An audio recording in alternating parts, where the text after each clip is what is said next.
Kenzo setuju menerima undangan makan malam dari Sandra, bukan karena ia berubah pikiran, melainkan karena ia sudah menyiapkan permainan yang jauh lebih licik dari apapun yang pernah Sandra bayangkan. Ia tahu betul bahwa satu-satunya cara membuka kedok pelaku kecelakaan itu adalah dengan membuat orang tersebut merasa aman dan tak terancam. Dengan bersikap seolah-olah mulai membuka hati, Kenzo memberikan rasa percaya diri palsu yang sangat dibutuhkan agar Sandra lengah. Dan benar saja, ketika Kenzo mengirim pesan, "Oke, aku datang," Sandra merasa menang. Ia mengira semua usahanya selama ini akhirnya membuahkan hasil.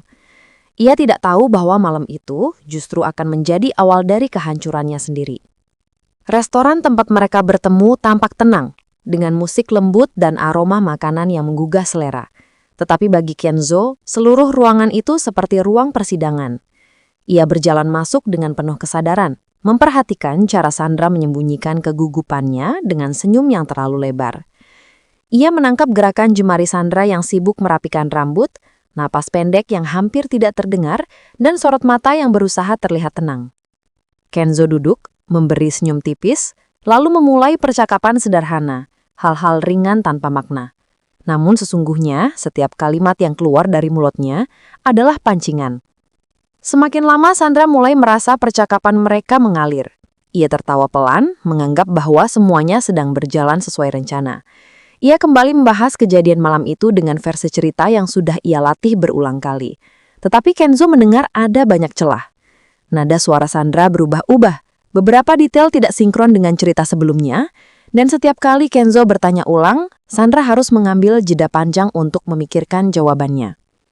Kenzo mencatat semuanya, dengan telinga, dengan pandangan, dengan ingatan, dan yang terpenting, dengan alat perekam kecil di sakunya.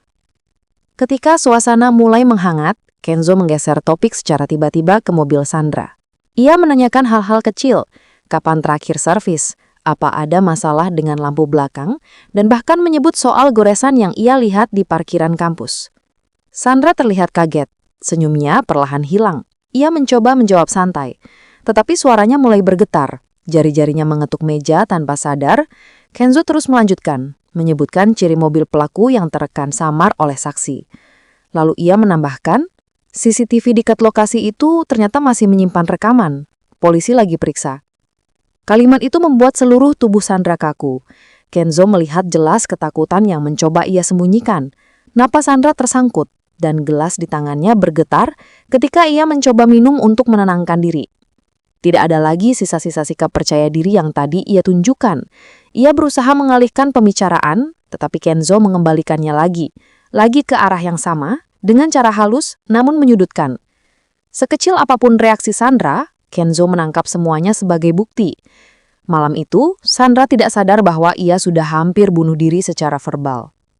Ia mulai mengeluarkan kalimat defensif, membantah hal-hal yang tidak ditanyakan, dan menjelaskan detail yang justru semakin mencurigakan. Panik membuatnya ceroboh, dan setiap kesalahan kecil itu direkam dengan sangat jelas oleh alat kecil di saku Kenzo. Kenzo tetap tenang, mata Sandra tampak kacau, dan di titik itu, ia mulai memohon agar topik pembicaraan diganti. Tapi Kenzo tidak bergeser sedikit pun. Baginya, ini bukan lagi tentang hubungan, bukan tentang perasaan, dan bukan tentang masa lalu. Ini tentang keadilan untuk Mutiara. Kenzo tahu, jika malam ini Sandra terpeleset satu kalimat saja yang mengarah pada pengakuan, ia tidak akan menunggu sampai makanan penutup datang. Ia akan langsung menyeret Sandra keluar, memanggil polisi, dan mengakhiri semua kebohongan yang selama ini membelit hidup mereka. Sementara kenyataan mulai mengepung Sandra, di ruangan lain rumah sakit, Rianti duduk menggenggam tangan Mutiara yang tak kunjung sadar. Wajahnya dipenuhi penyesalan. Setiap kali ia melihat gadis itu, ada rasa takut yang menggigit hatinya. Takut kehilangan, takut terlambat memperbaiki semuanya. Ada ikatan kuat yang semakin tidak bisa ia abaikan. Seolah hati Mutiara memanggilnya, meski dalam keadaan tidak sadar. Satu malam, satu meja makan, satu percakapan panjang yang syarat jebakan. Dan di balik kerlip lampu restoran itu, Sandra tidak sadar bahwa setiap kata yang ia ucapkan sedang mengantarnya semakin dekat ke lubang yang ia gali sendiri.